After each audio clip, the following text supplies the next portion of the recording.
There was only ever one take and nothing was ever planned. It either worked or it didn't. All expectations lead to disappointment. I seem to learn this again and again. It isn't that the effort isn't worth it, it is, but the result isn't the one I'm after. It seems that I've turned my back on rewriting. It seems that the delete key is not a good tool, it is miserable. The key to writing well may be to write with care as the idea occurs. But at the same time, find a way to be unself-conscious while you are writing. The writing that I get the most out of has to be guided only by intuition, not by logic or sense. There's something about therapy that sometimes we go in with an expectation that it will change our life, or that there will be some new revelation. It is often underwhelming at first, but sometimes in the coming days I begin to notice subtle things.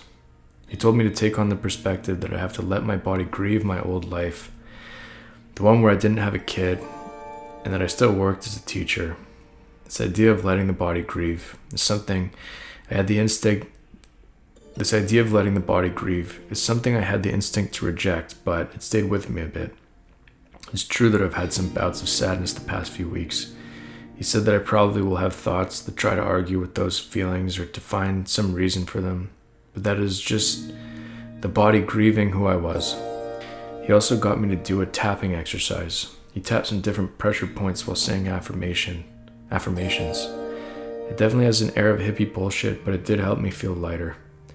The affirmations that he got me to say were strangely accurate. They were about self-acceptance, self-worth, and perfectionism. When I was editing this week's video, I noticed that I was apparently struggling with those things more than I might have realized. It seems like what I keep learning more than anything is that the sketch of the idea or the original draft of the thought is often the best version of it. It doesn't need to be revised or rewritten. In fact, it seems abundantly clear that will only dull and kill the idea. Today was the first snowfall of the year, and the first snow that Nora had ever seen. I carried her from the house. She was strapped in her car seat. She didn't seem to notice it. I kept repeating to her, "Look at the snow, Nora, look at the snow." I sat in the back seat with her and Miriam drove. We called my mom on the way. Nora drifted off as we talked. My mom had a calcium injection. She went to lunch with her friend. She asked what she could get Nora for Hanukkah this year. At Costco, we bought turkey and bread and cucumbers, hot sauce, apples, garbage bags, diapers. I enjoyed being there. It was a good break from the day. We ran into some traffic on the way home. Nora became fussy. We didn't have any milk for her. We couldn't pull over. We sang to her. It helped for about 10 minutes, but then it wore off and she became hysterical. I tried to let her cry. I watched her face, trying to see what would happen. She would tire herself out, but Miriam suggested putting on a YouTube video for her to see if it would help. I put on a Miss Rachel video and she was transfixed by it. She stopped crying and I saw her begin to smile. It was the first time we used the video to get her through and it worked. Watching her watch the screen for the first time like that, it was obviously not good for her, but she appreciated it more than seeing snow for the first time. Yesterday, I went to A&W with Felipe. It's always good to see him. He'd gone to Washington recently to see his girlfriend's cousins for American Thanksgiving. He explained where all the monuments were and what he saw in the Holocaust Museum. We went to the pet store so that he could buy something for his dog. I have a lot less friends now than I did when I was younger. It seems like once I quit drinking and smoking, my social life dwindled away. That said, I have a more complete family life now than I ever did in those days. I wake up at night, Mouse is at my feet, Nora is between Miriam and I. In my head, I think I still live alone in my condo, but now, suddenly, things have changed. I'm no longer alone. It seems that I haven't let go of whatever that side of me is, though. It is convinced that I am alone. There's something about writing, it requires a person to be alone. It acknowledges a singular voice like nothing else. It often seems to be the only way of grounding your spirit. Most stories that are worth anything are about a person's attempt at integrating with others. No matter what the story seems like it's about, whatever high concept idea it is wearing, it all lands flat if it doesn't speak to the emotional turbulence of relationships, attachment, and separation. The story is always about family, or romance, or friendship, either establishing itself, strengthening, or breaking apart. The nuance and detail is endlessly complicated, and the social dynamics that surround it are endlessly interesting. The stakes of those relationships are higher than anything in life. It is why anything matters. Writing, then, is a singular activity where I must express myself, who I am, how I'm alone in the world.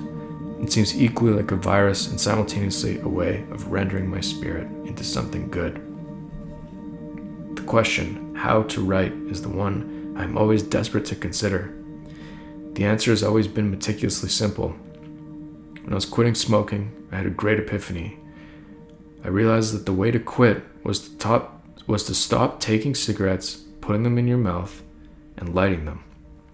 If I did that, I would no longer smoke.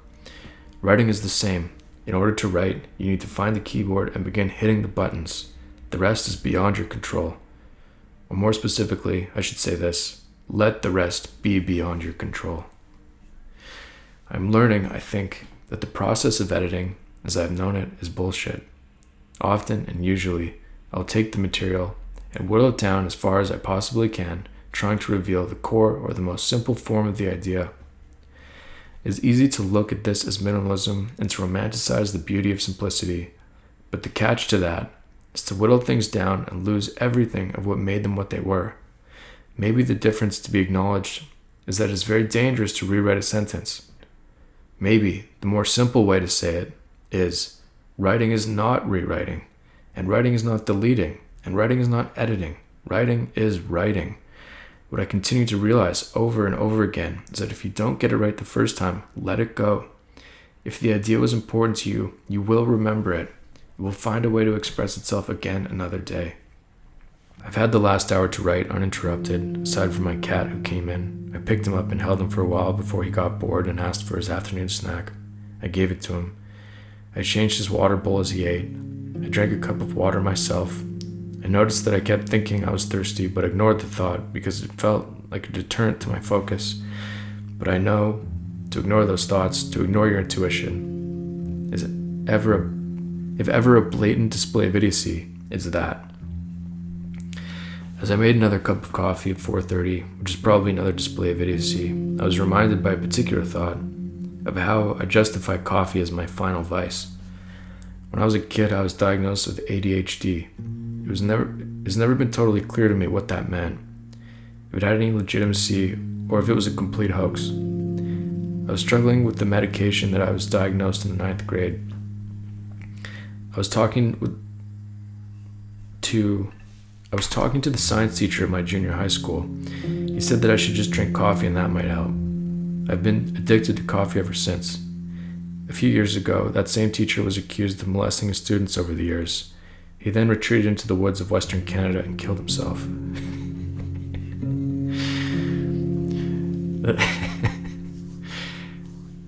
I remember when I began taking that medication. It worked as a miracle at first. I felt like I could read with an unparalleled interest. I remember staying up for the entire night, reading my entire social studies textbook, and being deeply interested in Stalin and the Soviet Union. It was the smartest I ever felt in my entire life. I began to do extremely well in school. I began doing my homework and scoring high on my exams. This lasted for some time, but the memories began to shift. It all blends together. The chronology is unclear for the most part. I find it difficult to remember how it all went. The medication began to wear off. The dosage was increased. I remember reading some novel and thinking there were insects crawling inside of my bed. As I sit here and try to remember how it went, I feel ashamed and embarrassed of myself. I wish that I would have succeeded at something, but I felt like a failure at everything that I did. As I look out the window now, the snow is piled higher on the rooftops and the trees. The sky is gray and blue, the orange streetlights have come on. If you look at it closely, there's a lot of beauty to the orange and the white and the blue. To be present in the banal scene is a welcome break from digging into these memories, but I suppose it was writing then that helped me. When I was too stoned off those meds, when I began mixing those meds with other drugs I would sit and write because there was no one who seemed to have any understanding as to what I was going through. I think I always knew that I was an emotionally fragile kid, to be a highly sensitive person, to have this constant discomfort, this need to write.